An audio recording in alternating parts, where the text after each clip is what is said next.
take a speech on the first reading of this bill, and just like to give our full support to our very diligent and hard-working minister.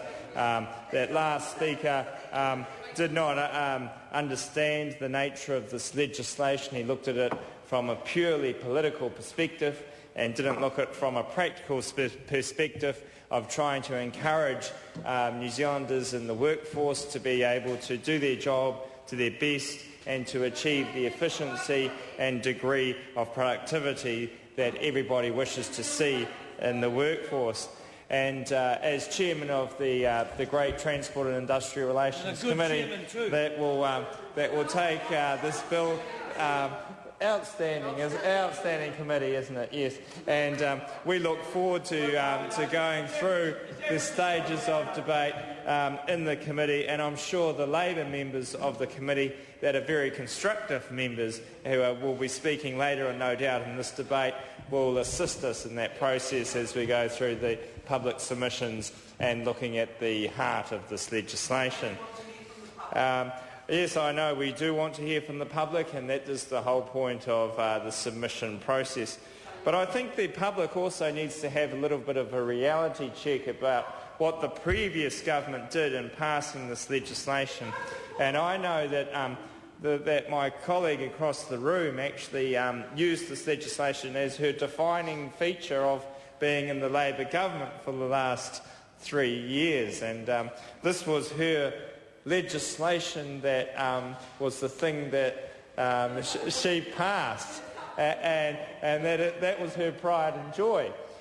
The thing is that they had to pass it under the cover of other debatable issues that were in the labour relations area, rather than having it as legislation standing on its own 2 feet.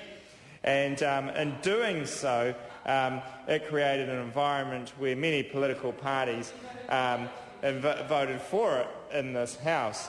And basically this legislation is looking at a real issue in a constructive way, where we look at that one issue and we work out the solutions for that. We're not trying to hide it in a series of legislation around other issues. We're going to be upfront and let the public have their say and work through this issue. And we need to have that flexibility in our workforce and in our employment relations and for productivity, and also for personal reasons. And I think the last speaker, one thing he did say that is true in an employment arrangement is the need for staff and employers and employees to come together and to have that time where they actually do mix and mingle and learn from each other about what's going on in their job and their business at that point in time. And this legislation will do that because we're giving more flexibility.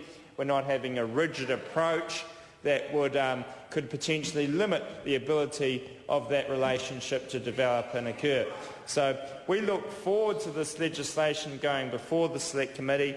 It's all about providing that flexibility so that the employment arrangement can develop and foster that degree of unity amongst staff and the business and employers, and that we can actually achieve the best productivity and success for those people working in a particular industry at a particular time.